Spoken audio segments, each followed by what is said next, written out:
네, 그러면 다시 한번 이제 질문을 드리면 저희 지난번 다오 촬영한 이후에 이제 다오의 미래에 대한 본인의 그 티시스가 달라진 부분이 만약에 있다면 공유해 주시면 너무 좋을 것 같아요. 뭐 없으면 없다고 말씀해 주셔서 너무 좋고요. 저는 어찌됐던 인터넷 위에서 뭔가 미래 조직 형태가 나올 것이다 라는 것은 그 부분은 달라지지 않은 것 같아요. 그리고 꼭 크립토 영역이 아니어도 예를 들어서 대형 LLM들 오픈AI나 아니면 그런 친구들이 나왔을 때 이런 것들을 어떻게 거버넌스를 할 것인가. 이번에 레딧 안에서의 거버넌스 문제도 있었잖아요. 그런 거 다 봤을 때 이게 문제이긴 하다. 인터넷의 커뮤니티와 그 커뮤니티들을 끼치는 영향이 되게 큰데 이것을 어떻게 잘 해결할 것인가 해서 다오라는 유용한 거버넌스 도구 혹은 다오화를 시켜서 인터넷 조직을 거버닝 할 수 있는 방법이 있어서 그거는 좋은 것 같아요. 근데 제가 그 당시와 생각이 좀 달라진 게 있다면 글로벌화와 국제화, 글로벌리즘 대 인터내셔널리즘 사이에서 이 묘한 갈등이 있는데 예전에 저한테 물어봤다면 저는 이제 글로벌리스트 관점으로 답을 했을 것 같아요. 다오의 미래는 그냥 민족국가 위에 모든 것을 하나로 만드는 것이 있을 것이다 라고 생각했는데 민족을 초월한다. 네, 이제 그게 글로벌화라는 게 이제 뭐 예를 들어 UN 이 글로벌화의 대표적인 사례고요. EU가 글로벌화의 대표적인 사례거든요. 초국가적인 뭔가가 있다. 그리고 당연히 우리가 비트코인이나 이런 걸 봤을 때는 초국가적인 금융 시스템이네? 초국가적인 원장이네? 초국가적인 조직이 생기겠다. 이게 이제 글로벌 마인드인데 현실을 다 따지고 보니까 아니다. 이게 민족 국가라는 틀은 존재하고 관할 구역이라는 거가 존재하고 인터넷에 뭐 예를 들어 중국 같은 친구들은 그 1대1로로 자기의 패권을 인터넷마저도 자기는 그걸 먹고 싶어 하고 뭐 오픈 AI 같은 경우도 다른 국가들이나 대기업들이 함부로 오픈 AI 사용 못하는 것도 그거는 미국에 있는 어떤 민간 기업이 그거를 컨트롤하고 있고 더 나아가서는 미국 정부가 그 민간 기업에 영향을 끼칠 수 있기 때문에 이게 글로벌한 뭔가 레이어를 만드는 것이 생각보다 매우 힘들겠구나. 그게 이제 생각이 바뀐 거랑 바뀐 것 같아요. 초국가적인 조직이 오퍼레이트 되기가 쉽지 않을 수 있다. 네, 맞아요. 민족 국가의 이제 장벽은 있더라. 민족 국가는 좀 더 정치적인 관점에서 본 거고 민족 국가를 떠나더라도 문화적인 거. 문화적 차이에 따라서 이게 구분 지어질 수 있다. weird라는 단어가 있는데 그게 이제 western 서양, 그다음에 educated 교육받은 사람들, 그다음에 industrialized 산업화되고 rich 부유하고 democratic 민주주의적인 이게 이제 우리가 살고 있는 세상에서 뭐 지배권 세력이 가지고 있는 생각이 이거죠. 맞죠? 대한민국도 어찌 보면 저희는 weird 안에 충분히 들어가거든요. 왜냐면 5개를 우리는 다 누리고 있기 때문에. 근데 이 세상의 대부분은 weird가 아니란 말이에요. 그런데 이제 뭐 다오나 크립토에서 밀려고 하는 가치가 어찌 보면 지구인을 대상으로 봤을 때는 그 안에서 극소수에만 해당이 되거든요. 다오 툴링도 약간 그런 거죠.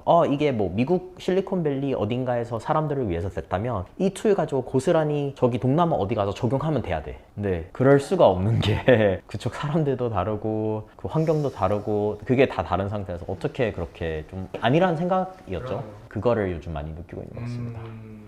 그런 생각이 좀 드네요. 사실 시장 전체적인 걸 봤을 때 많은 빌더들이 미국이나 어쨌든 이쪽 캐피탈 분들이 여기 또 많으니까 실리콘밸리 쪽에서 많은 좋은 제품들을 만드는데 실제 여기 쓰게 되는 유저들이 이 아시아권의 많은 분들이 혹은 아프리카에서 그걸 마주했을 때는 전혀 다른 문화를 가진 분들, 전혀 다른 사고관념이나 아니면 기존의 사회를 갖고 있던 분들이 만든 거여서 안 맞을 확률도 많이 있을 거고. 아까 네트워크 국가 말씀하시고 이건 사실 송이님이 이 부분에 대해서는 좀 더 부가 설명을 해주셨으면 좋겠는데 오늘 오전에 유럽 친구 한 명을 만났어요. 그래서 얘는 이제 주잘루라고 몬테네그로 쪽에서 이더리움 사람들이 모여서 3개월 동안 팝업 도시를 만들어 봤거든요. 그래서 몬테네그로의 바닷가 해변에 몬테네그로 사람들이 엄청 많지는 않은 그런 곳을 내주고 거기에 이제 이더리움 사람 살아봐라 해서 네트워크 국가 팝업 도시 실험을 해봤어요. 올해. 그리고 난 다음에 이거를 이제 이더리움은 계속 시도를 해보고 싶어 하거든요.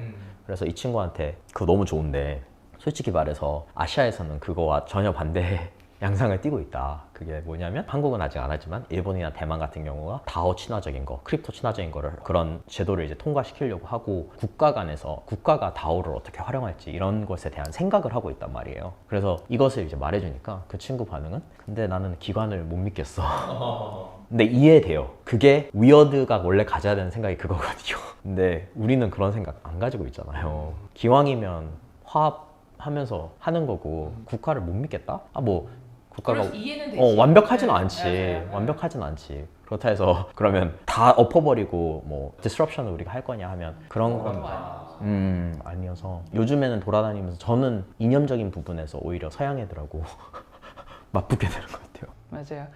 이제 뭐 저희 맨날 같이 있으니까 되게 비슷한 생각하는데 주잘루 같은 경우도 저는 사실 네트워크 스테이트에 대한 퀘스천 되게 많아요. 그리고 거기서 말하는 이제 네트워크 국가적인 그런 뭐 요소들이나 이해는 하겠어요. 어떻게 하면 좋겠고 뭐 이런저런 얘기들이 있고 그거를 갖고 실험하는 곳들도 있기는 한데 그것마저도 아주 새로운 컨셉은 아니거든요. 어떻게 보면은 이제 아시아나 이렇게 정말 오랫동안 제가 이제 그 사전에 나오는 고급 영문은 모르겠으나 이렇게 굴락으로 마을을 만들어서 살고 있었던 부족 사회나 봉건 사회라고 해야 될까요? 이제 그런 사회들이 봉건 이전에 우리는 사회들이 있었잖아요. 이미 선조들이 하고 있었고 그 안에서 우리는 정말 수천 년 동안 우리 안에서 나름대로 의사결정이나 뭐 이제 그런 것들을 다 해왔단 말이에요. 그래서 뭐 꼭 직접 민주주의를 하는 게 정말 민주주의의 최애 이상향이나 그런 것도 우리가 이때까지는 서양에서 민주주의 외치니까 우리도 그런갑다 하고 이제 그렇게 했었는데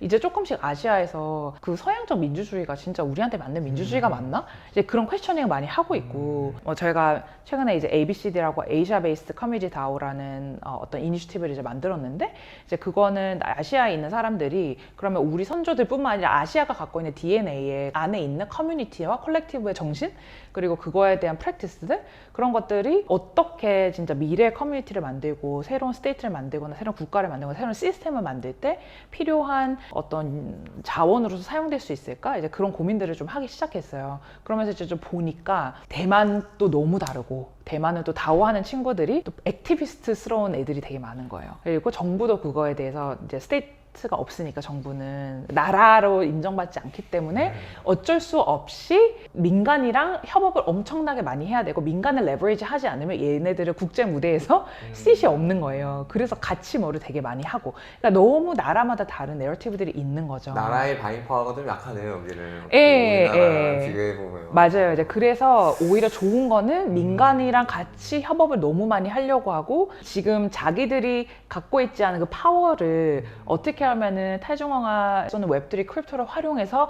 만들 수 있을까 이제 그런 고민을 하고 있거든요. 굉장히 흥미로운 거죠. 근데 이제 중국은 어떻게 보면은 대만이랑 컬처적으로는 되게 비슷할 수도 그러니까 시스템은 다른 정치적 관점은 되게 다른데 사람은 똑같은 사람이잖아요. 대만에 있는 사람들이 옛날에 중국에서 원래 한 나라였던 사람들이고 한족이고 이제 그랬는데 이제 중국은 또 지금 보면 빌더들 위주의 다오가 진짜 많아요. 다오들이 다 있는데 다 개발자, 엔지니어, 디자이너, 진짜 프리랜싱을 하는 친구들이 모여가지고 막 열심히 뭐를 하고 있단 말이에요. 그런 것도 되게 특이하고 일본은 또 지역별 다오가 되게 많죠. 이제 정부에서도 새로운 방식들의 다오를 어떻게 국가적으로 활용할 것인지 그리고 그게 국민들에게 어떻게 하면 도움이 될지 그리고 지역사회를 재생하는 데 어떻게 도움이 될지라는 그런 툴링으로 사용하고 있거든요. 그렇게 되다 보니까 또 피지컬한 다오들 되게 많이 생기고 있죠. 되게 재밌는 거예요. 국가마다 좀 달라 그게. 근데 이제 이런 데다가 그냥 우리가 다오 툴링을 만들었으면 뭐 근데 뭐 노시스 세이프 이런 거는 파이낸스니까 그런 거는 사용할 수 있다 칩시다. 근데 이제 그 이외에 다른 다오 툴링 같은 것들은 그 문화적 백그라운드가 이해되지 않은 상태에서 나왔을 때 우리가 서양에서 만들었다고 냅다 갖다 쓰기에는 조금 무리가 있는 그런 점들이 또 없지 않아 있죠. 그리고 이제 주잘루 같은 경우도 그냥 해본 거예요. 그냥 해본 거예요. 진짜 아무 생각 없이 내가 볼 때. 그래서 이제 근데 그냥 해보고 이제 거기서부터 임프루먼트 다시 해보는 거죠. 그러면은 thesis 차원에서 좀 바뀌어진 건 있어요? 그러면 그런 지역적 다오가 앞으로는 더 잘 될 것 같다? 이런 생각이 있으신 거예요? 아니면? 저는 thesis-적으로 보자면 지역적이라기보다는 그냥 역시나 그냥 문화적 차이인 것 같아요. 근데 그 지역이 됐든 뭐가 됐든 그래서 저는 이거를 한번 공유한 적이 있는지 모르겠는데 저의 현 시스템과 분리돼서 새로운 시스템을 만드는 가장 쉬운 방법은 다오라는 게 어떻게 보면 더 철학적 컨셉에 가깝다고 생각하거든요. 이게 법에서 다오라고 명칭되거나 우리가 일상생활에서 우리는 다오예요. 나는 다오에서 이래요 라는 게 없어질 것 같아요. 그리고 철학적인 상태로 우리는 다오스럽게 또는 다오적인 조직이다 라는 걸로 가고 결국에 미니멈 바이어블 유닛들이 뭐 이를테면은 내가 같이 살고 있는 우리 논스 피지컬 공동체. 근데 그 안에서 나는 논스 클래식이라는 회사에서 일을 해. 그러면서 나는 같이 취미도 있는 애들이 또 있어. 그리고 또 러닝 같이 하는 애들이 있어. 근데 이들이 어떻게 보면 이제 다우스러운 서로 다른 이름을 가진 커뮤니티고, 이 안에서 내 삶을 영위할 수 있는 모든 것들이 다 하나의 딱 뭐 이더리움이라는 토큰이 아니라 이더리움이라는 체제 위에 또는 기술 위에 올라간 서로 상호할 수 있는 그런 토큰들로 연결된다면 우리가 현금 필요할까요? 그렇게 필요하지 않을 것 같아요. 근데 여기서 나는 국가의 역할이 분명히 있다고 생각하거든요. 국가의 역할은 public goods, 그러니까 교육, 그다음에 건강, 뭐 의료보험 이런 것들을 제공해 줄 수 있어야 하는 거예요. 그거 우리가 다오 너무 좋다고 나라 다 없앱시다 하고 막 다오로만 만들어서 하고 막 네트워크 스테이크 하고 막 이러잖아요. 그러면은 병원, 학교 우리가 이런 거 다 세울 거야? 그래서 그냥 국가들은 정말 국민들이 필요로 하는 되게 기본적인 것들을 하고, 결국에는 우리가 클라우드의 시대로 갈 수밖에 없거든요. 그러면은 국가들이 이제는 크립토로 또는 클라우드 세계에서 우리한테 세수를 많이 줄 수 있는 사람들이 누구인가를 모셔와야 되는 거예요. 그렇기 때문에 되게 자연스럽게 가장 좋은 교육이나 의료 서비스를 제공할 수밖에 없게 되고, 그거가 국가의 역할이 되고, 우리는 모든 생활들이나 필요한 것들, 그리고 화폐나 이런 것들이 다양한 다오스러운 조직 또는 다오스러운 띵킹을 하는 조직 안에서 이렇게 분산화돼서 사용되고, 그러면서 이제 서서히 일반 달러 피엇이랑 디커플링 될 수 있는 환경들이 만들어질 수 있지 않을까. 그 의미에서 다오라고 하는 그 유닛, 그거를 어떻게 하면은 진짜 좀 더 플루어하게, 좀 더 자유자재로 자기들에게 맞는 것들을 잘 조직을 만들 수 있는 플레이북들을 만들고 그것들을 미리 실험해 볼 수 있을까. 이제 그게 지금 내가 볼 때 다음 3, 4년, 5년 또는 10년의 이제 과제가 될 것 같아요. 그러면서 동시에 또 다른 여러 가지 것들이 막 나오겠죠. 그래서 듀크가 얘기한 뱅클리스 사례 같은 경우도 제가 공유한 적 있는 것 같은데, 마더십 다오랑 섭 다오, 차일드 다오. 그래서 마더십 다오의 역할은 결국에 처음에는 이 다오를 birthing, 그러니까 출산을 시켜야 되니까 가치부터 해서 뼈도 만들고 살도 만들고 두뇌도 만들고 다 만들어. 그래서 막 세상에 내놨는데 이제 결국에는 내놓은 사람들이 알아서 자기들 펑션을 하면서 살아야 되잖아요. 그러면 결국에는 이 엄마 다오는 그냥 그 가치, 이 친구가 도둑질 하지 않기, 이 친구가 밥 잘 먹기, 잠 잘 자기, 약간 되게 기본적으로 살 수 있는 그 가치에 대해서 얼라인 되도록 하고, 내 첫째 아들, 둘째 아들, 셋째 딸, 넷째 딸 다 그냥 각자의 삶을 사는 거잖아요. 예, 각자가 다 살 수 있는 생존의 개체로서 만들어주는 게 그 엄마 다오의 역할인데, 그 엄마 다오는 내가 한국인이면 한국적인 가치, 뭐 전주 이씨면 전주 이씨 몇 대 손에 이 가치들이 다 있을 거 아니에요. 그것만 잘 전달되도록 하고, 그러니까 엄마가 그 삶에 살아줄 수 없는 것처럼 약간 이런 식으로 더 많이 분리가 될 것 같아요. 특히 일을 하거나 되게 많이 인터랙션이 일어나는 소셜 다오들은 훨씬 더 많이. 그 말씀은 결국 다오의 분할화라 그럴까요? 그런 게 굉장히 더 가속화될 거다 앞으로. 그리고 다오라는 용어보다는 다오스럽다라는 표현이 오히려 이제는 더 자연스러워지는 형태가 올 거다. 다오가 철학적 관점이 되는 거죠. 철학적 관점으로. 네. 네, 그런 부분에 이제 티시스에 어떻게 보면 좀 변화, 이런 게 있으셨다라고 말씀드린 것 같고요. 듀크는 뭐 지난번에 다오 티시스는 못 들었으나 혹시 갖고 있는 다오에 대한 미래에 본인의 티시스가 좀 있으실까요? 어쨌든 여기 몸담고 이분께 좀 배워서 이렇게 하기에는 본인의 티시스가 이제 추천이 있어야 될 것 같은데, 어떤 티시스가 있으셨나요? 저는 사실 이제 작년에 두 분 덕분에 다오를 이제 시작하게 됐고, 그때 생각한 거는 사실 기존에 가지고 있는 뭐 조직 체계로는 약간 좀 더 범국가적인 협력이라든지 각각에 있는 좀 더 유능한 인재들을 연결시켜서 더 좋은 보상과 풀지 못하고 있는 세계적인 문제를 함께 모여서 해결할 수 있지 않을까?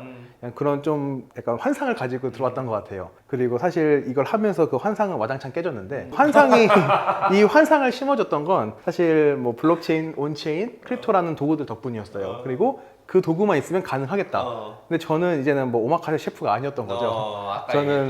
저는 사실 그냥 라면밖에 못 끓이는 자취생이어서, 사실 여기서 저도 이제는 현장에서 이제 막 부딪히고 다양한 국가에 있는 친구들이랑 대화 나누면서 느꼈던 건, 우리는 이 도구를 있는데 이 도구를 잘 쓰기 위해선 문화적인 요소가 잘 가미가 되어 있어야 되고, 그거에 대한 이해도가 우리가 높아야지 이 도구를 잘 쓸 수 있겠다는 걸 너무 많이 느꼈어요. 그래서 한 예시로 들면, 사실 방금 민족 차원 그리고 국가 차원의 되게 거시적인 이야기를 많이 해주셨잖아요. 저는 뭐 현장에 좀 더 미시적인 이야기를 들려드리면 사실 우리나라 안에서도 큰 전통적인 조직도 사실 뭐 요즘 MZ 세대 막 이런 얘기가 되게 많이 나오잖아요. 이 세대 간에 또 우리나라도 같은 사실 민족과 같은 국가관과 우리나라는 그래도 되게 그 6.25 전쟁 때문에 좀 더 그 이념의 특수성이 있었던 나라잖아요. 맞아요. 그런 걸 봤을 때도 되게 공통점이 많은 민족이에요. 우리나라는 단일 민족 국가이면서 그럼에도 불구하고 세대가 다르고 경제 성장이 빠르면서 자기가 어렸을 때 누렸던 환경이 다르다 보니까 그걸로서 가치관과 중요한 게 달라지면서 사실 전통적인 조직 내에서도 이 문화 차이로서 되게 골머리를 앓고 있거든요. 근데 간단하게 생각해 보면 이거를 글로벌 스케일로 늘려버리면서 시간도 훨씬 더 확장되니까 이게 단순하게 우리는 세대 차이뿐만이 아니라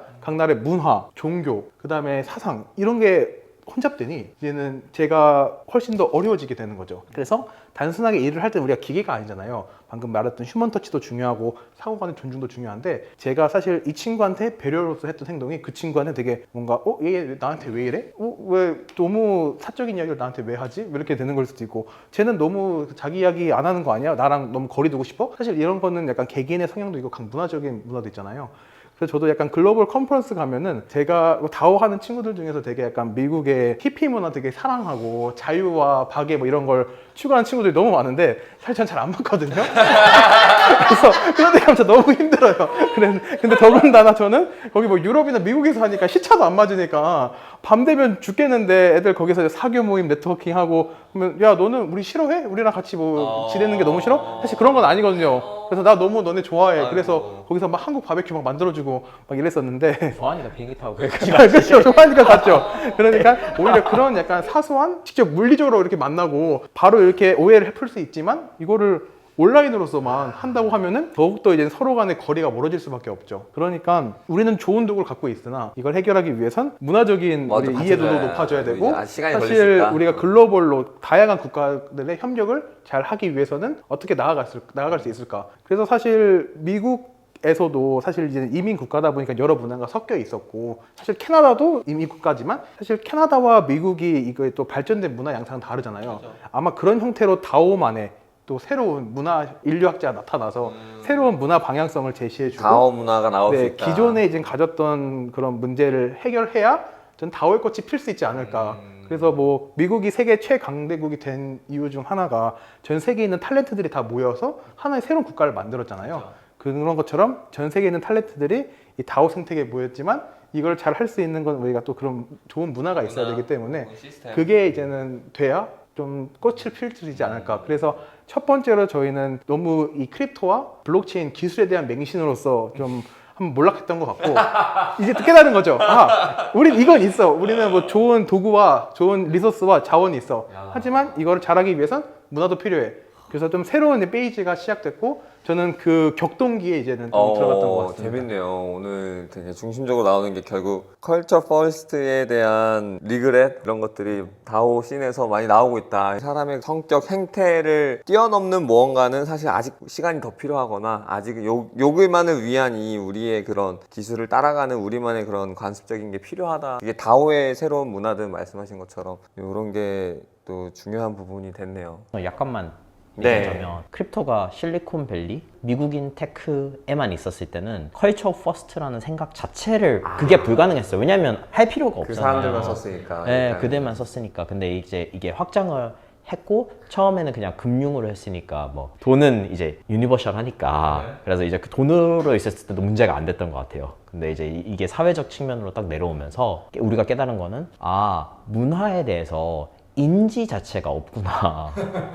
인지가 없어서 그래서 문화 얘기를 하는 것 같고요. 문화가 퍼스트다는 아니지만 막 문화인류학에서는 이렇게 빙산으로 표현하거든요. 그래서 제일 위에 있는 게 그냥 언어, 음식 이런 게 위에 보여지는 거고 이 아래는 엄청 커요. 그게 뭐 개인주의에 대한 생각, 뭐 우리의 경험 이런 것들. 그래서 이것들에 대해서 인지조차도 못하고 있으니까 우리가 이제 새로운 목소리가 되는 거죠. 사실 이 아래 부분 엄청 중요하거든. 그래서 여기에 좀 관심을 가지자. 컬처 퍼스트는 아니더라도 컬처는 진짜 큰 부분이고 그거 좀 인지해라. 약간 옵티미스틱하게 마무리를 하자면 이게 그래도 계속해서 뭔가 실험을 해왔기 때문에 요 깨달음에 도달한 이 거예요. 장벽을 느낀 거죠. 네. 그래서 다오가 테크 포커스만 막 돼 있을 때 그냥 아무것도 안 하고 계속 그것만 만들었다면 여전히 그 쳇바퀴 안에 돌고 있겠지만 사람들이 계속 쓰면서 뭐라도 해보고 하다 보니까 이제 이 정도까지 온 것 같고 뭐 문화라는 게 하루아침에 만들어지지 않거든요. 네. 정말 장기적인 관점으로 아까 제가 발효라고 얘기를 했었는데 커뮤니티나 이 컬처를 발효하는 시간이 필요해요. 근데 발효라는 게 그냥 놔둔다고 발효되는 게 아니라 그 환경이 딱 돼야 김치도 그렇고 빵도 그렇고 그냥 상하는 게 아니라 발효가 되려면 여러 가지 요소들이 딱 맞아 떨어져야 되거든요. 그래서 이제 그런 레시피들을 우리가 찾아가는 과정이 되게 필요하고 근데 이제 그거는 제가 요새 오랫동안 발효를 먼저 시켜보려고 하는 커뮤니티 안에서는 갈등이 되게 중요한 이스트인 거예요. 누룩인 거예요. 사람들이 그 안에서 문화가 되게 다른 사람들끼리 그냥 계속 만나봐. 계속 쭉 만나보면서 이 안에서 좋은 일만 일어나길 바라면 그거는 상할 수밖에 없는 거야. 근데 이 안에서 갈등이 일어나는 거를 관찰하고 이 사람들이 이렇게 계속해서 다이내믹이 만들어지고 돈이 없더라도 이 사람은 계속 쇼업을 하는구나 계속해서 그 자기의 의지를 말하고 이렇게 하는구나 이런 사람들을 보면은 이게 결국에는 다 나중에 우리가 빵을 만들어졌을 때 어떤 사람들이 어떻게 작용했고 어떤 요소들이 어떻게 작용했는지를 볼 수 있는 과정인 거예요. 그러니까 이 실험을 우리가 해야지만 그게 알 수 있는 거예요. 근데 실험을 뛰어넘고 안 하고 그냥 무조건 그냥 그 원재료에서 뭔가로 갈 수가 없으니까 이게 되게 장기적인 관점에서 볼 필요가 있다. 그리고 그냥 놔두면 상하니까 발효를 위해서 더 많은 실험을 할 필요가 있다. 이거 이제 요리하시는 분들은 잘 알겠는데 오늘 우리 요리에 그 은유가 되게 많이 나오는데 빵 같은 것도 저 정확한 걸 넣지 않으면 빵이 잘 안 돼요. 부풀지 않거나 뭐죠. 그래서 그런 것들을 정말 잘 생각해서 커뮤니티의 알케미스트를 고민을 해봐야 되지 않나. 예. 커뮤니티 연금술사. 네, 커뮤니티 연금술사 필요하고 아까 말씀하신 것처럼 이 문화를 설명해 줄 수 있는 또는 그거를 문화 다양성이라고 해야 될까? 어쨌든 문화가 또는 문화 해설가 또는 문화 활성가 그런 사람들이 더 많이 필요한 것 같아요. 그 참 멋있네요. 갈등이 이제 어떻게 보면 카탈리스트 같은 느낌의 필요한 부분이다. 정반합이 생각나기도 하고요. 말씀 주신 부분에서. 제 다음 질문은 좀 이제 프랙티컬한 부분으로 좀 더 들어가서 이제 계속 미래에 대해서 좀 현 상황을 짚어봤다면 다오에서 일하는 삶은 실제로 어땠는지 이런 부분을 좀 더 들어보면 좋을 것 같아서 여기 또 새로 이제 일하신 분들의 경험도 있을 수 있고 좀 프랙티컬하게 급여는 어떻게 지급받고 본인의 업무 기여도는 뭐 어떻게 측정받고 이런 것들을 많이 궁금해하실 거라 이제 이런 부분을 소개해 줄 수 있는 범위만큼 소개해 주시면 좋을 것 같아요. 네, 그래서 저는 지금 마요신 다오에서 활동하고 있는데 마요신 다오는 마케팅 에이전시 다오예요. 그래서 웹3 프로젝트들이나 아니면 웹2 프로젝트들이 전 세계에 이제는 보통 글로벌 홍보를 해야 되잖아요. 그래서 저희가 총 60개국에 80명이 지금 다오 멤버가 있어요. 네, 그래서 각 네트워크를 지금 활용해서 각 나라에 맞는 마케팅을 잘 수행할 수 있도록 도와주는 다오인데 저희 다오 같은 경우에는 먼저 풀타임 멤버들도 있어요. 그래서 그 풀타임 다오 멤버들은 고정급이 정해져 있고 하지만 좀 더 역할과 책임이 좀 더 무겁죠. 그래서 좀 더 의사결정 권한도 많고 조금 더 페이도 안정적으로 받지만 조금 더 안정적으로 이제는 일을 해야 된다. 그런 책임감이 있고 저 같은 경우에는 좀 더 이제는 가벼운 형태로 컨트리뷰션을 하고 있어요. 그래서 저는 주로 이제는 비즈니스 디벨롭먼트나 글로벌 이벤트 쪽도 같이 이제 하고 있는데 페이 같은 경우에는 저희가 정해져 있는 룰이 있어요. 그래서 어떤 사람이 뭐 예를 들어서 제가 뭐 딜을 따오면은 거기서 몇 퍼센트를 이제 받을 수가 있고 여기에 또 일부는 다오 트레저리로 들어가요. 그러면서 남은 또 돈이 있잖아요. 이 돈은 프로젝트를 위해서 들어가는데 이 클라이언트랑 미팅을 하고 클라이언트 요청 사항이 있으면 그거를 다오 포럼에 올려요. 그래서 이 클라이언트가 이런 역할의 마케팅과 이런 역할의 그 탤런트가 필요해 라고 올리면은 다오 멤버들이 그걸 보면서 나는 이거 할 수 있어, 이거 할 수 있어, 이거 할 수 있어 라고 또 역으로 이제는 다 제안이 들어와요. 그러면 여기서 이제는 다 같이 이 프로젝트를 위해서 우리는 이 사람들을 가지고 이렇게 지금 수행할 거야 라고 정해지면 그걸 다시 이제는 보내줘요. 제안서를 보내줘서 우리는 너희가 원하는 조건을 달성하기 위해서 총 얼마가 필요하고 얼마 기간 동안 이 사람들이 붙어서 해줄 거야. 그런 식으로 진행이 됩니다. 그러다가 또 되게 변수가 많아요. 그래서 이번에도 저희 에이전시의 클라이언트 중에 한국에서 이제는 KBW 때 한국 한국 회사랑 뭐 파트너십을 맺은 곳이 있어서 PR이 갑자기 필요하다. 그래서 저도 이제는 그쪽에 이제 네트워크 연결해줘서 새로 또 저희 레슨을 얻는 거죠. 원래 계획보다 클라이언트가 요구한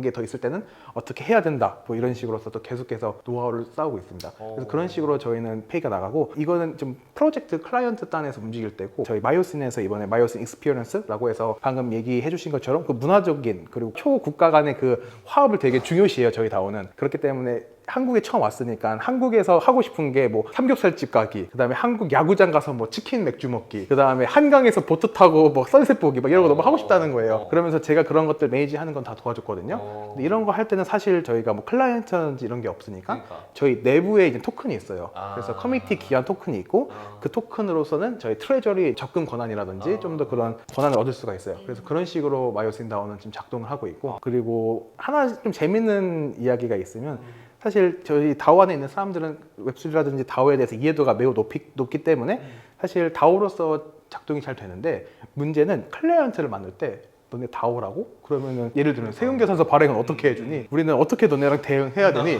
그러니까 사실 저희가 다오지만 그 리걸 스트럭처라든지 백다는 그런 게 다 준비가 되어 있고요. 걱정하실 필요 없이, 이런 사실 수식어가 너무 많이 붙어야 돼요. 그러다 보니까 이 클라이언트랑 딜을 따오고 좀 더 그 요구를 들은 다음에 완벽한 미션을 수행을 해야 되기 전에 다오니까 되게 걱정이 많이 오더라고요. 그래서 저희도 이제 이노베이션 길드가 있거든요, 다오 내에. 그 다오 이노베이션 길드 안에서 우리는 이노베이션 하기 위해서 트레디셔널로 가야 된다. 그래서 오히려 다오지만 역으로 가야 된다. 네, 다오지만 좀 다오 색채를 줄여가지고 클라이언트들에게 이런 필요 없는 설명 필요 없이 신뢰감을 줄 수 있고 뭐 그런 식으로 가야 된다는 이야기도 나오고 있어요. 네, 그러면서 이런 활동도 있고, 또 저희가 에이전시로 움직이다 보니까 사실 저희 대부분 멤버들은 뉴욕 기반이거든요. 그래서 프라이싱이 다 뉴욕 스탠다드로 맞춰져 있어요. 그러다 보니까 아시아에서는 좀 너무 비싼 거 아니야? 라고 해서 저도 지금 내가 아시아에 있는 클라이언트들 몇 번 만나봤더니 너무 비싸하더라. 그랬더니 이제는 그 친구들도 논의하는 거는 우리가 그러면 여러 가지 풀이 있고 좀 더 라이트한 패키지를 만들어야 된다. 근데 원래 뉴욕에서 전통적으로 마케팅 에이전시를 오랫동안 했던 친구가 있거든요. 그 친구는 무슨 에이전시가 그렇게 해야 되냐 이러면서 또 다오 내부에서도 그런 또 이노베이션 길 안에 또 이제 갈등이 있어요. 그래서 우리는 마케팅 에이전시인데 그렇게 다 파편화시키고 모듈려 하면 이게 뭐냐라고 하는 쪽도 있고, 우리가 다오니까 조금 더 가볍고 더 린하게 갈 수 있지 않냐, 그런 갈등이 있고, 우리는 또 혁신하기 위해서 트레디셔널로 가야 된다, 이런 지금 또 다양한 이야기가 있는 지금 상황입니다. 그래서 사실 되게 재밌는 이런 환경 속에서, 실험 속에서 같이 활동하고 있습니다. 그 궁금한 게, 클라이언트는 어쨌든 믿고 맡겨야 되는데 다오에서 내가 할 수 있어 손드는 애들이 이제 뭐 어떤 프로세스로 이게 선별될지 모르겠지만 어쨌든 모여서 제안이 온단 말이죠. 근데 이제 첫 번째로 질문 드는 건, 만약에 약속했던 업무가 뭐 이쪽의 잘못이든 사람의 잘못이든 이행이 안 됐어. 클라이언트는 기다렸는데 그럼 누가 책임을 질 것인가가 되게 궁금하고, 그리고 이 사람들은 손들면 그냥 선발되는 건가? 어떻게 이 사람들을 신뢰하고, 그 구성원들이 어쨌든 같이 일할 사람들을 모여야 되는 건데, 법인이 있는 이유는 그거를 큐레이트해서 뽑았고 거기서 만약에 문제가 생기면 책임을 법인이 지겠다라는 그게 강력하게 있는데, 이 공동체는 조금은 더 랜덤한 부분에서 모일 수도 있다라는 생각이 들어서 이건 어떻게 신뢰 문제를 해소하는지가 궁금하네요. 네, 그래서 아까 송이님이 소개해 주셨던 것처럼 저희는 약간 토큰 게이트된 커뮤니티가 아니라 큐레이션 기반으로 다 뽑아요. 그래서 저희 멤버들은 이제는 첫 번째로 먼저 그 지원서를 낸 다음에 같이 일할 사람이랑 미팅도 하고, 그다음에 핵심 멤버들이랑 미팅도 하고, 이런 걸 봤을 때 면접 절차는 되게 일반 회사랑 되게 비슷해요. 그래서 뭐 실무자 면접, 임원 면접 뭐 이런 식으로 사실 다오 약간 큐레이션 면접이 진행되고요. 네, 면접이 진행되고, 그리고 아까 얘기한 것처럼 이런 프로젝트 단에서 이제는 매니저가 이제 있잖아요. 매니저는 이제는 어느 정도 이 다오 안에서 신뢰를 쌓았던 친구들이 이제는 담당을 해요. 그래서 초반에는 이제는 다 주변에서 같이 물리적으로 가깝고, 그 다음에 신뢰관계 두터운 사람들끼리 이제 시작을 하게 됐고, 그 이후에는 그 밑에서 이제 같이 서포트를 했던 친구들이 또 같이 매니저급으로 올라와서 좀 책임감이 막중한 역할들은 그 친구가 하고요. 방금 얘기한 것처럼 이거 하다가 도망가면 어떡하냐 걱정은 이제는 매니저가 그래서 책임을 져야 돼요. 그렇기 때문에 매니저는 좀 더 안정적인 수입을 받아가고 좀 더 높은 인센티브를 받아가는데, 그걸 바탕으로서 매니저가 다오 멤버들을 모집하고, 새로 만약에 들어온 친구면은 좀 리스크가 적은 일을 맡기면서 다오 안에서도 이제 평판을 좀 보고, 그래서 저희 내부 안에서도 레퓨테이션이 되게 중요하고, 하다가 좀 그렇게 좋지 않은 실적이라든지 무책임함을 보여줬으면 퇴출 뭐 프로세스도 있고요. 네, 그런 식으로 해서 다오이지만 그래도 묻히기망을 방지하기 위해서 조금 더 그런 법인의 그런 지혜, 트레디셔널의 지혜를 많이 빌려오고 있어요. 그래서 다오 혁신은 트레디셔널로 가야 된다. 결국에는 이게 서로 계약을 맺고 일을 하는 관계다 보니까 그래서 그런 부분이 필요한 것 같습니다. 공유해 주셔서 너무 감사합니다. 혹시 뭐 추가로 덧붙여 주실 거 있나요? 지난번에 방송에서 이미 언급을 해주셨던 것 같긴 한데 뭔가 내가 일하는 삶이 뭐 또 달라진 게 있다라든지 다오에서. 저는 다오에서 달라진 건 아닌데 하나 얘기하고 싶은 거는 저는 이제 책을 쓰다 보니까 웹3 이렇게 말하면 이상. 웹3에 많은 분들이 이제 집중을 잘 못하시거든요. 새로운 거를 너무 많이 시작을 해요. 네, 저 또한 이제 그거를 잘 못했고. 그런데 이제 매일 삶을 똑같이 살려고 하는데 이거 하면서 느끼는 바가 좀 많아요. 약간 다오가 내가 다오에 속해 있고 안 속해 있고의 이슈보다는 너무 많은 다오에 속해 있고 안 속해 있고가 오히려 더 이슈가 아닌가. 그냥 self governance가 안 된다. 그냥 웬만한 사람들이 안 되는데 이 업계는 더 안 될 수도 있겠다. 너무 막 옵션이 많고 막 이러면 오히려 더 맞아. 그런 생각을 좀 더 많이 하게 돼서 그게 어찌 보면 그냥 조직의 문화죠. 그걸 집중할 수 있는 환경을 만들어주고 막 일만 온전히 할 수 있고 그 사람 또한 뽑을 때나 큐레이션이나 인터뷰할 때도 어떤 사람인지 좀 정신이 분주한지 안 분주한지 풀타임으로 인게이지 할 건지 안 할 건지 뭐. 그렇죠. 네, 그런 부분들이 있더라 싶었습니다. 저는 한 뭐 2가지 정도 있는 것 같은데 이제 제가 서비스 다오를 러닝 했을 때 되게 비슷한 형식으로 했었어요. 근데 이제 다만 페이아웃에 있어서 저희는 약간 해피머니 스토리라고 하는 프레임워크가 있는데 이제 그거는 이제 우리가 얘기를 해서 정하는 거예요. 비용을 얼마 받을지. 각 멤버들이 각자 정하고 물론 자기가 갖고 있는 기존의 시급이나 그런 것들이 있지만 또 각 팀원들이 갖고 있는 뭐 주관적인 상황들이 있잖아요. 뭐 누구는 임신했다더라, 누구는 갑자기 뭐 부모님이 아프셔도 돈이 더 필요하다더라. 약간 그런 식의 내러티브로 페이아웃을 할 때. 그럼 더 주기도 하나요? 네, 더 주기도 하고 또 자기가 일을 했는데 내가 생각한 것보다 좀 덜 했어. 그러면 좀 덜 받아갈게.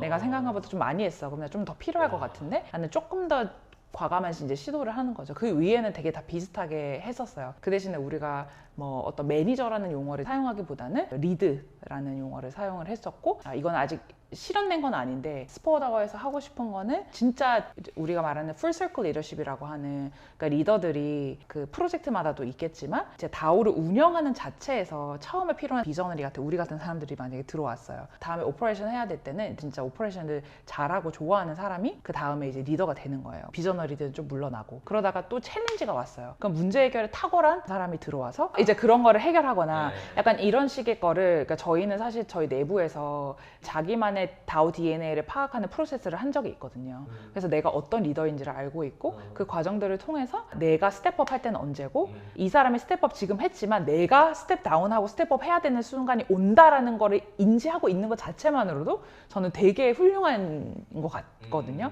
그래서 리더가 처음 시작했다고 해서 계속해서 리더로 있어야 되겠다는 강박을 없애주는 거. 그거 되게 중요한 지점인 것 같고 두 번째는 다오의 자연화라 그래야 될까? 그러니까 그 다오 자체는 일반 기업이랑 비교했을 때 모든 거 다 비슷하게 가져갈 수 있는데 일반 기업은 우리 기업의 영생을 원하잖아요. 근데 다오는 우리 기업이 영생하지 않아도 되고 우리는 봄, 여름, 가을, 겨울을 거쳐서 이게 죽어야 할 때 죽고 살아야 할 때 사는 이제 그런 식의 자연스러운 변화에 대해서 좀 익숙해져야 될 것 같아요. 그러니까 그런 의미에서 아까 말한 풀서클 리더십이나 그러니까 디스트리뷰트 리더십을 연습하는 게 너무너무 중요하고 이제 그런 게 잘 됐을 때 좀 더 다오스러운 일의 환경들이 만들어지는 것 같고요.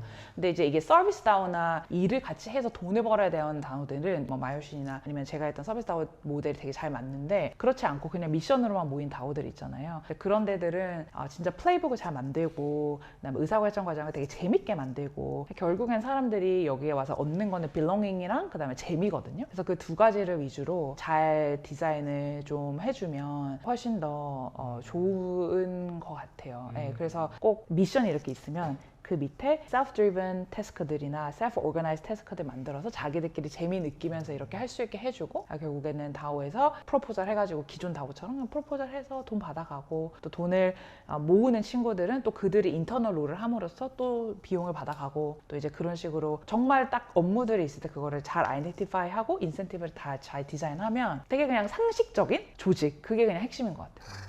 네, 공유 감사합니다. 저희가 이제 다오르의 그런 이제 일하는 부분까지도 상세하게 좀 설명을 이제 이 세 분께 들어봤는데요. 아무래도 저희 시청자분들은 또 이제 재테크에 관심이 많으실 거예요. 그래서 이제 좀 이제 알겠다. 컬처도 알겠고 다오가 뭐 이렇게 어떠한 이 뜻이 일하는지 알겠고 나비한테 마지막 부분만 살아있는 거야. 그래서 뭐가 앞으로 잘 될 것 같아를 생각하고 싶어하는 시청자분들을 위해서 한마디씩 해주실 게 있다면 여기가 뭐 투자적 관점이나 아니면 뭐 재테크적 관점에서 잘 될 수 있다. 예전에는 뭐 다오 거버넌스 토큰이 뭐 하나가 기회가 될 수도 있었고 예전에는 뭐 다오 툴링이 또 기회가 될 수도 있었고 이랬다 반면에 뭔가 이제는 다오에 뭔가 이런 부분이 또 기회가 될 수 있지 않을까 이런 거 나만의 그런 뭐 아이디어가 있으면 저는 뭐 알파는 아니고요. 네, 알파는 아니고 투자하라는 것도 전혀 아니고요.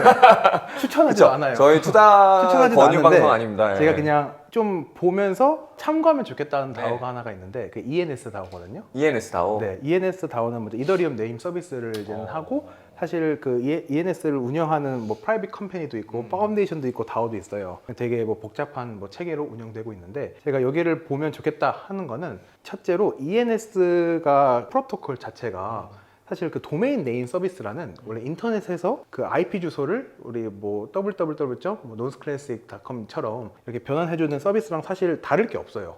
사실 기술단의 수준 되게 비슷하거든요. 그러면서도 이거를 운영하는 조직 자체도 글로벌 기관과 이 다오 형태가 되게 유사하거든요.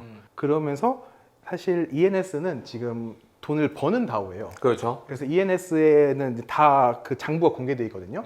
그래서 다오에 얼마큼 들어가고 다오 프로포절로 어떻게 분배가 되고 그다음에 매출이 어떻게 나오는지를 다 확인할 수 있고 ENS가 이제 매번 그게 구독 모델이에요. 되게 좋은 비즈니스 모델 갖고 있어가지고 프로젝션도 사실 가능하단 말이에요. 그렇다고 ENS 다오를 사라는 건 아니에요. 인센티브가 연결이 되어 있는 것도 뭐 아니고 여러 복잡한 문제가 있어서 ENS 다오에 거버넌스 토큰이 있나요? 거버넌스 토큰이 있지만 사라는 건 아닙니다. 그죠? 그거는 네. 별개의 문제예요. 네. 네, 근데 제가 이걸 얘기하는 이유는 이런 ENS가 봤을 때 좀 더 지속 가능성을 확보하고 그리고 사실 이 다오를 빌딩하기 위해서 되게 전통적인 조직과 어느 정도 성공한 사례들을 많이 배워온 것 같아요. 그래서 이런 걸 봤을 때 새롭게 다오가 등장했을 때 이 다오가 가지고 있는 게 기존의 이거랑 되게 비슷한데 이런 혁신이 있어. 하지만 지속 가능성도 있는 것 같고 탄탄해 보여 라고 했을 때는 기회가 있을 수 기회가 있다. 있을 수 있다. 예. 그렇다고 ENS가 그렇다는 건 아니고요. 기회가 있을 수 있다. 어찌됐든 그런 걸 찾아내려면 실제 맞아요. 과거 성공 케이스를 답습하는 것들이 좋고 네. 실제 매출도 잘 내고 영업이익도 잘 내고 계속 트레저리가 쌓이고 네. 그런 부분의 비즈니스 모델을 탄탄히 갖고 있는 곳들에서 기회가 있을 수 있지 않을까. 거기서 네. 내가 미리 알파로 들어가고 계속 그런 사례들을 케이스 스터디를 하고 그 노하우를 바탕으로 새로운 다오들을 그 프레임워크 안에서 바라본다면 여기가 뭔가 미래가 있겠다 네. 볼 수 있지 않을까. 굉장히 상식적으로 잘 말씀해 주신 것 같아요. 제가 방금 너무 좋은 점만 또 얘기해 줬는데 ENS 다오에서도 원래 거버넌스 이슈가 있었어요. 그래요? 네, 다오였지만 원래 그 ENS 파운데이션과 프라이빗 컴퍼니 이사로 있던 친구가 과거에 트위터에 혐오 발언을 한 적이 있어요. ENS에는 그 ENS 헌법이 있거든요. 거기에 우리는 모든 다양성을 존중한다라고 적혀 있는데 ENS를 이끄는 리더가 그게 되면 되겠냐라고 해서 걔를 축출시켜야 된다는 다오 보팅이 올라온 적이 있어요. 결국에는 그래서 먼저 파운데이션은 선제적으로 해임을 했었지만 다오에서는 결국에는 그게 통과가 못했거든요. 아이고. 네, 그래서 사실 그런 약간 여러 가지 거버넌스 이슈가 사실 존재해요. 그러면 아직 계세요? 지금은 어느 정도 입지를 가진 걸로 알고 있습니다. 그 말하고 싶은 게 파운데이션의 해임은 그냥 파운데이션에서 해임하면 되거든요. 왜냐면 그건 온체인 보팅에 안 붙이니까. 근데 다오 보팅에 붙였을 때 그 브랜리라는 친구가 아마도 ENS 델레게이션이 가장 많이 된 상태였어요. 그래서 그냥 지 스스로 아니 나 계속 일할래로 보팅을 때렸고 뭐 거기에 이제 사람들이 막 코인베이스 투표해라, 코인베이스 ENS 많으니까 투표해라 어쩌고저쩌고 그런 정치적으로 사람들을 이렇게 부추기려고 했으나 또 다양한 이유가 있죠. 그래서 어쨌든 브랜리는 해임 안 되는 걸로 됐습니다. 계속 일하고 있어요. 보팅에서 이긴 거죠? 네. 근데 이제 그게 이제 온체인 보팅이 과연 우리가 여기에 수렴할 것인가 다른 거죠. 실명. 그래서 ENS가 이런 문제도 많다. 그래서 투자는 아니다. 하지만 식으로 케이스 스터디 하면서 새로 나올 다오에 대해서 한번 베팅을 해보시면 좋지 않을까. 네. 좋은 말씀입니다. 네, 거기서 연장해서 얘기하면 일단은 지금 시장 상황이 우리가 이제 불마켓 때 알고 있던 그런 벤처 리턴 돈 넣고 3에서 6개월, 1년 이후에 10배, 100배, 1000배 버는 거는 이제 힘들죠. 힘들고 스타트업 자체 투자가 그렇게 안 돼요. 원래 이제 벤처 캐피털이 PE의 일부잖아요. 그래서 초기 기업에 우리가 투자하는 게 한 20년 동안 각광을 받았는데 과연 미래에도 과거 20년 동안 했던 거랑 똑같은 방법으로 투자해서 그만큼 리턴을 낼 수 있을까에 대해서 회의적인 게 많아요. 일단 맞죠? 이게 첫 번째고, 그리고 그 피크에는 이제 토큰들이 있었고 엄청나게 단기간 내에 돈을 많이 벌 수 있었던 그런 기회들이 있었는데, 지금도 뭐 예를 들어 극초기 투자에서 덱만 가지고 펀드레이징을 하는 건 이제 거의 불가능에 가깝고, 데모 혹은 프로덕트가 있어야 되고 트랙션이 얼마 정도 있어야지 엔젤들이 돈을 넣어주는 그런 형태로 지금 펀딩 시장이 바뀌고 있잖아요. 이건 지금 그래서 얼리 스테이지 투자는 똑같은 것 같아요. 그냥 그 예전에 벤처 캐피탈리스트들이 하던 그런 방법이 여전히 적용되는 것 같은데, 대신 이제 시장에 나와 있는 다오에 있어서는, 원래 책을 쓴 것도 다오 프레임워크를 만들고 싶었는데 제가 깨닫게 된 거는, 일단은 우리 벤처 리턴을 줄 수 있는 다오가 있는지 잘 모르겠어요. 디파이 다오 몇 개는 그럴 수도 있죠. 근데 핵심은 얘는 다 상장돼 있는 상태니까, 그게 뭐 디스카운티드 캐시플로우를 하든가 프라이스 투 어닝스 레이쇼를 하든지 그냥 회사에 적용하는 것들, 그것을 고스란히 이제 재무제표가 공개된 경우가 많으니까 거기다 적용을 이제 해서 보는 거죠. 맞죠? 그래서 재무제표가 탄탄하냐, 탄탄하지 않느냐. 네, 대신 막 공시 플랫폼이 있는 건 아니니까 내가 그걸 쫓아다니면서 일일이 다 봐야 되는 부분이 있는 것 같고, 그리고 이 토큰이 아까 ENS 토큰 얘기했는데, 결국 이 토큰이 이 프로토콜 혹은 이 플랫폼의 가치를 얼마까지 캡처를 하느냐, 캡처를 해서 이 프로토콜이 막 예를 들어서 이윤을 계속 남기고 있는 사업이라면 이 이윤을 끊임없이 뭐 10년, 20년 남긴다고 했을 때, 그럼 토큰의 그 가치가 그대로 반영이 되느냐, 이게 오를 것이냐 안 오를 것이냐, 어찌 보면 되게 정석적인 방법으로 분석할 수 있는 때로 돌아온 것 같거든요. 이제 그거를 이제 어떻게 찾느냐는 다 이제 본인이 알아서 하시면 될 것 같고, 제가 또 다오에 대해서 다르게 생각한 거는, 아까 듀크가 얘기한 거랑 비슷한데, 어떤 조직을 볼 때 그 조직의 웹2나 전통적인 버전을 보는 것 같아요. 예를 들어 웹3 백과사전 있다 그러면 이제 그 전에 위키피디아가 있었고, 그리고 위키피디아 이전에 뭐 백과사전, 동아백과사전 이런 게 있었죠. 그럼 여기서 조직적으로 비즈니스가 약간씩은 바뀐단 말이에요. 맞죠? 그래서 뭐 시가총액을 때려야 된다라고 했을 때도 당연히 여기서 중요한 질문은, 오케이, 위키피디아가 뭐 비영리 단체인 거 이런 걸 다 떠나서 이 정도의 뭐 금전적 비금전적 가치를 만들어내는 것 같아. 그러면 웹3는 얼마만큼의 가치를 만들어낼 것인가, 이런 식으로 산업별로 보는 게 어찌 보면 당연한 일인데 그렇게 안 하고 있었을 수도 있다는 생각이 들어요. 그래서 뭐 케빈 다우다, 예를 들어 이거를 내가 도시로 분류한다고 하면 당연히 이전에 크립토적인 요소 없고 스타트업 도시 만드는 애들은 누가 있어? 맞죠? 아니면 뭐 콜리빙으로 본다면 크립토 요소 없이 만드는 애는 누가 있어? 걔네들은 얼마에 레이징 했지? 이 친구는 얼마에 레이징을 하고 있지? 그런 식으로 일일이 따져볼 수 있다고 생각을 하고, 그게 스타팅 포인트라고 생각합니다. 뭔가 이전에는 크립토는 현실 세계보다 무조건 100배 크고 1000배 크고 이렇게 생각했던 것 같은데, 아니다, 이거는 일시적인 현상이었고 결국에는 현실에서 우리가 아는 그 시장과 그런 모든 것을 수렴을 할 것이다. 대신 디지털적인 요소가 이제 추가됐으니까 더 많은 가치는 만들어낼 텐데, 그렇게 저는 생각을 하고 있습니다. 결국은 전통적으로 기업들의 결국 가치 투자를 하듯 결국 돈을 벌 수 있는 모델을 지녀야 되는 거는 궁극적으로 시간이 지날수록 당연히 거기에 기여할 것이고, 다만 디지털 상이라는 거 굉장히 글로벌하게 넓은 지역에서 많은 사람들이 이제 쉽게 유저가 될 수도 있고 할 수 있다는 잠재력을 지닌 점에서는 높은 멀티플을 받을 수 있는 상황, 이런 식으로 좀 이해가 되네요. 네, 저 Software is Eating the World가 참 재밌는 티시스라고 생각을 하는데, 한동안은 Software is Eating the World가 아니고 Software is the World라고 사람들이 잘못 생각한 것 같아요. 그러니까 Software is Eating the World는 뭐냐면, 지난 10년 동안 새로운 스타트업에 투자할 수 있었지만 지금 뭐 엔비디아 보고 애플 보고 다 보면 그냥 빅테크에 투자하는 게 맞았거든요. 맞아요. 얘네가 계속해서 압도적으로 이기고 있으니까. 그런데 뭐 아마존을 봐도 아마존의 물류 서비스나 걔네 AWS, 이 모든 것들이 현실 세계에 있는 자원들, 그게 뭐 데이터 센터가 되면 데이터 센터고 물류 네트워크가 되면 물류 네트워크인데, 그걸 소프트웨어로 컨트롤을 하는 거예요. 그런데 그거와 이제 대조되는 게 뭐 예를 들어 노션, 맞죠? 완전히 소프트웨어 하늘하늘한 거를 컨트롤을 하는, 그러니까 software is the world죠. 이게 있는데, 중요한 점은 이게 현실 세계와 접점을 맞이했을 때 현실 세계를 이렇게 잡아먹는 소프트웨어가 있고, 그런 면에서는 뭐 크립토의 금융 유스 케이스, 금융 서비스들이 많은데 이거는 또 추상적이기 때문에 이것을 이제 잡아먹을 수 있겠구나. 아니면 뭐 다오도 그럼 현실 세계의 어떤 부분을 잡아먹을 수 있는 법인 것인가를 구조라든지. 네네 좀 생각하고, 완전 저도 막 메타버스 너무 좋아하고 막 메타버스 아이돌 버튜버 투자 관심 많습니다. 네, 버티버 투자 이런 것도 관심이 많음에도 불구하고 이런 것들이 이어져야죠. 너무 좋은 지적이십니다. 송이님은? 너무 얘기 다 잘 해주셨는데 되게 좋은 지점인 것 같고요. 근데 저는 좀 원론적으로 얘기해서 제가 좀 약간 지루한 사람이잖아요. 그래서 투자 관점에서는 이게 내가 다오에 참여하지 않고 어떤 토큰을 가지는 게 의미가 있나. 그게 그것만 갖고 있는다고 해서 사실 금전적인 가치가 빵빵 오르는 다오는 그 종목이 아니거든요. 그래서 나한테 줄 수 있는 가장 큰 다오를 통한 투자는 진짜 다오를 충분히 활용하는 게 제일 좋은 투자인 것 같아요. 토큰도 사서 내가 거기서 가버넌스에 참여도 해보고, 그다음에 뭐 아까 오토노미랑 에이전시 얘기했었는데, 그러면 내가 이 다오라는 경험을 계기로 해서 어떻게 하면 좀 더 나은 인간이 될 수 있을까. 그래서 결국에는 진짜 좀 더 탈중앙화 세계가 왔을 때, 또는 우리가 말하는 다음 시대가 왔을 때 진짜 잘 더 성공할 수 있고 더 행복할 수 있는 사람이 될 수 있을까 하는 요소로서 다오를 좀 사용하면 좋겠고요. 예. 이게 뭐 금전적인 투자로서 다오는 저는 그렇게 매력적인 종목은 아니라고 생각해요. 솔직히 말하면. 네. 아유, 적나라한 네. 그런 말씀 너무 감사드리고요. 그럼 저희 이제 시간 관계상 마지막 인사말 하고 마치도록 할게요. 끝내기 전에 청자분들 중에 다오이스트가 되고자 하는 분들도 분명 존재하실 건데, 그분들이 더 다오이스트가 잘 되기 위해 한마디씩 해주시고 저희는 클로즈 할 수 있도록 하겠습니다. 네, 듀크부터 좀 해주시겠어요? 네, 먼저 다오이스트가 되기 위해서는 사실 저는 굴러야 된다고 생각을 해요.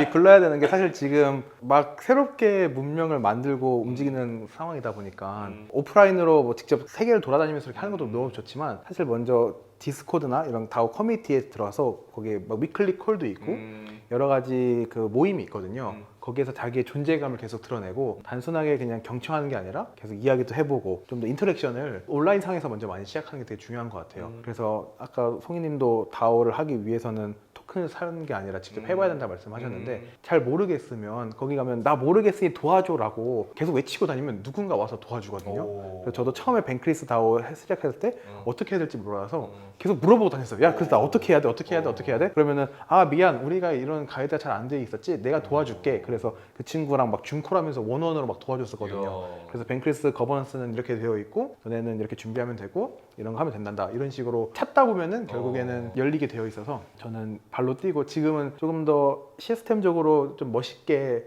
포장은 잘 되어 있지만 실제적으로 내부는 그렇지 않은 경우가 되게 많아요, 아직도. 그렇기 때문에 직접 굴르면서 두드리다 보면 결국엔 열리고, 그렇게 하다 보면 결국에는 그 인연을 닿아서 문화적인 요소를 되게 강조 많이 했잖아요. 사람이 연결돼서 궁극적으로는 여러 다오 사람들과 연결돼서 거기에 속할 수 있게 돼서 저는 직접 구르는 거 추천드리겠습니다. 네, 감사합니다. 찰리 먼거가 인간의 그런 근본적인 감정 중에서 하나, 인간이 새로운 걸 시도하게 하는 감정 중에서 하나, 질투라고 하잖아요.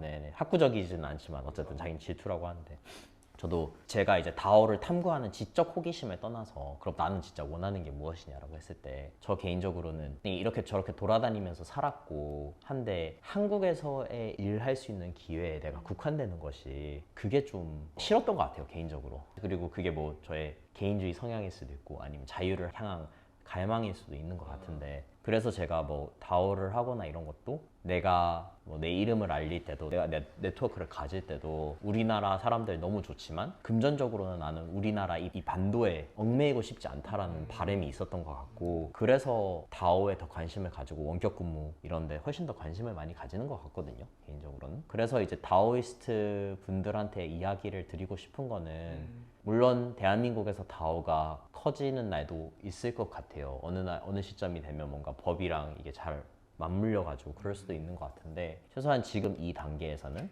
옛날에 우리가 광부를 보내고 이 얘기 거의 맨날 나온 거야. 광부 보내고 간호사 독일 보내가지고 외환 벌어온 것처럼 그 생각으로 우리는 한 수 접고 배우러 다닌다라는 생각을 저는 많이 합니다. 그래서 올해도 친구들 만나러 컨퍼런스 다니면서, 컨퍼런스 가서 뭐 딜을 가져오고 이런 것보다는 스스로 하는 이유는 진지함인 것 같아요. 진지함. 내가 돈을 써서라도 그 컨퍼런스에 갔을 때 이 친구들이 와, 너 열 몇 시간 비행기 타고 왔어? 그리고 저는 그게 이제 어떻게 보면 저의 바람을 나타내는 거죠. 디스코드도 좋고 그런 활동을 열심히 하시되, 그거를 해서 인정을 받아야지 이제 어찌 보면 나의 욕구도 충족이 되는 거죠. 그들한테 잘 보여라 이런 건 아니고, 내가 목표로 삼고 있는 게 있는데 그것을 달성하기 위해서는 지금은 지불해야 되는 비용이 있다.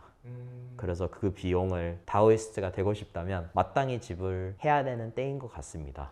그래서 훨씬 더 쉬워져서 많은 사람들이 이거를 할 수 있었으면 전 너무너무 좋을 것 같거든요. 그런데 저의 1년 동안의 약간 여정이 글로벌 리스트에서 인터내셔널 리스트로 오는 그거기 때문에 국경이나 문화적 차이나 아니면 그런 관할 구역이나 거기서 마찰이 생각보다 많다. 근데 많은데 인류 역사상 이처럼 적었던 때는 없다. 그렇기 때문에 여기에 나가서 이제 다오이스트를 할 수 있다고 그렇게 말씀드리고 싶고 격려를 드리고 응원을 드리고 싶습니다. 감사합니다.